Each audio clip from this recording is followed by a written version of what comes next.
Yo, what's going on, guys? Bitch ass Flakes here. So over on my main channel, Crispy Flakes, every now and then I like to do videos of like redrafting, previous drafts and doing stuff like that. I've been doing it for like 2-3 years now. This is my first time ever watching a video of somebody else doing it. This is titled Redrafting the 2017 NBA Draft by Hoop Reference is I think the name of the channel right here. So it's always good to get other perspectives out there and stuff like that. So yeah, if you guys were to redraft the 2017 NBA Draft, let me know in the comment section below what your picks would be. Who do you think the top 3 picks would be? How would it change from like, how it actually is in real life? So here we go, guys. Check this out. Hindsight is always 20/20 in situations like these. Oh wait, yet it's shrink a my bitch ass down. common thing to look back at NBA drafts. All right, here we go. And think about what could have been. At the time, there's usually a justifiable reason why a team took a player at the spot that they did. But over time, those decisions get exposed as either good or bad decisions. Right. Choices like picking Greg Oden over Kevin Durant in 2007 have obviously proven to be bad, and the Blazers would injuries. like a do-over. He would have been a beast. This brings us to the topic of today's video, where we will be doing a do-over or a redraft of the 2017 draft, now that we have seen a full year and a half of the players in the class play. Some teams have nailed their picks that year, and other teams not so much. It's still too soon to Many tell. teams probably want a do-over, to be honest, saying. which is why doing these are so fun to make. Before we start, though, make sure to like the video and subscribe to the channel, as all support is very much appreciated. Now, with that being said, let's begin. With the first pick in the draft, this Jayson time Tatum. around, the Philadelphia 76ers Tatum. would select De'Aaron Fox. At first, this might seem like a bit of a hot take, but not only does Fox have a legitimate case to claim the title of being the best player from this draft so far, but he also fits the exact mold that the Sixers were looking for at the time. We're looking for, but Ben Simmons is the point guard of that team. Ben Simmons is the point guard. That's why Markelle Fultz doesn't work out. Yeah, Markelle Fultz got a banged up shooting shoulder. I understand that. But the biggest reason why Markelle Fultz, when he was playing, was not working in the system, because he had to play off ball, because Ben Simmons is the point guard, the ball dominant guy. For today. They originally drafted Markelle Fultz here, and we all know how disastrous that has been so far. They wanted an explosive guard that could create offense both for himself and others to play as a secondary playmaker on the floor besides Ben Simmons. Fultz obviously hasn't been that, but Fox has been doing exactly that in a big way.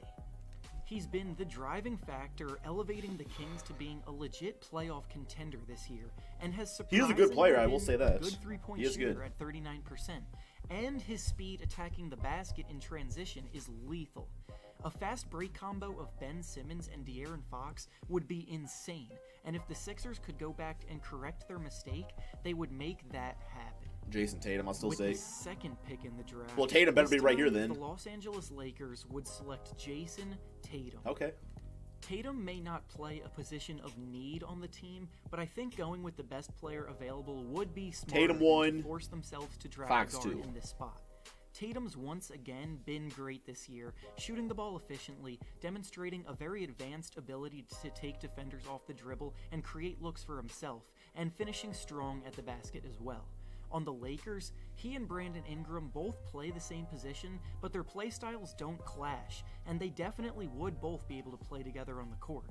Plus, adding Tatum would make Ingram more expendable in a trade for a legit star to pair with LeBron, assuming LeBron still signs with LA the next year after drafting Tatum.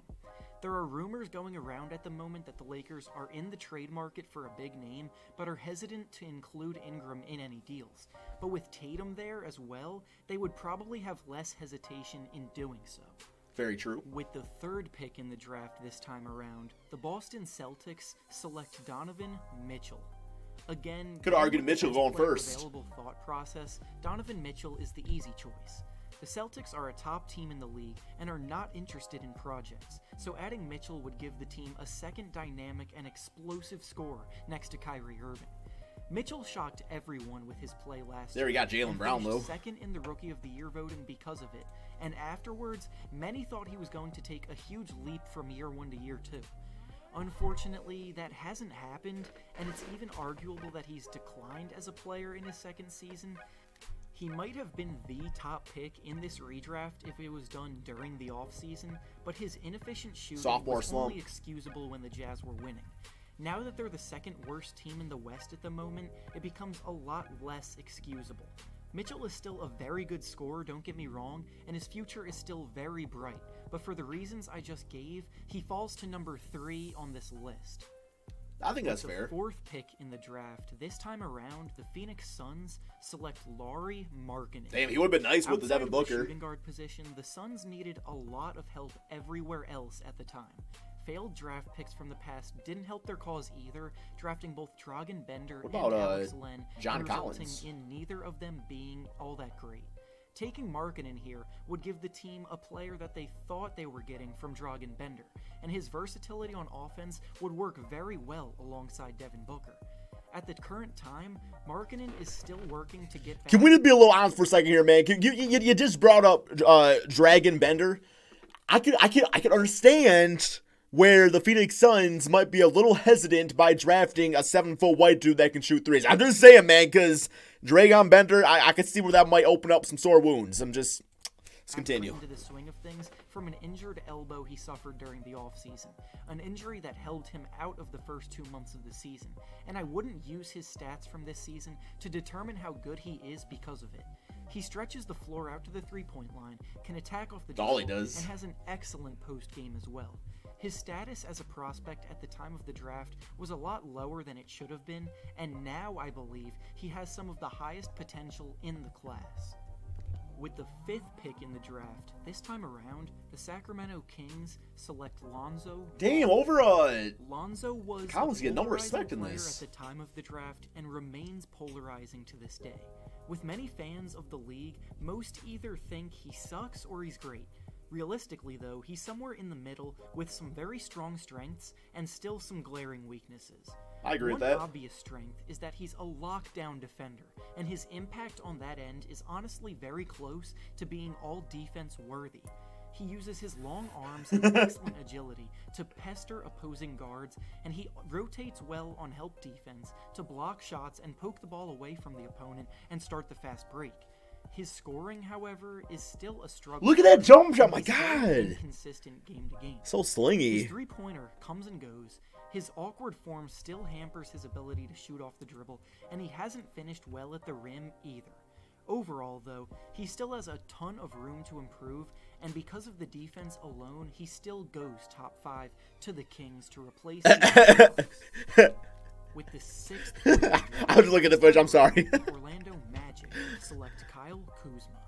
Kuzma was one of the most underrated Alonzo over Kuzma? 2017 and has Come on proven now. to be one of the best players in the draft easily by putting that chip on his shoulder to his advantage.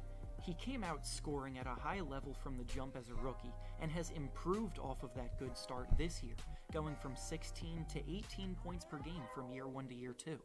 The Magic have been a shock to many this year, as they are currently What position are you gonna play? Small in the forward? East and in playoff Or power contention, forward?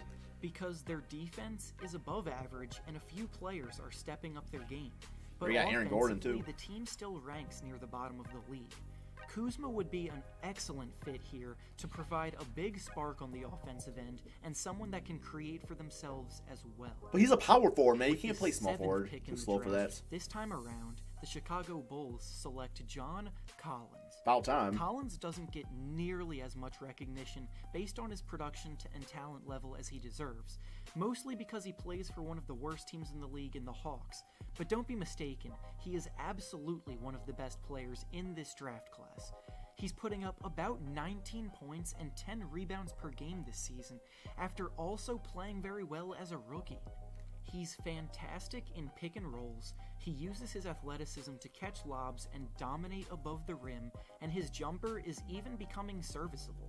His game fits perfectly. It's actually into the declined. NBA He was shooting today. threes last And season. since the Bulls Not making them miss now. out on Markkanen in this redraft, who they originally took, Collins could step right in and fill this void.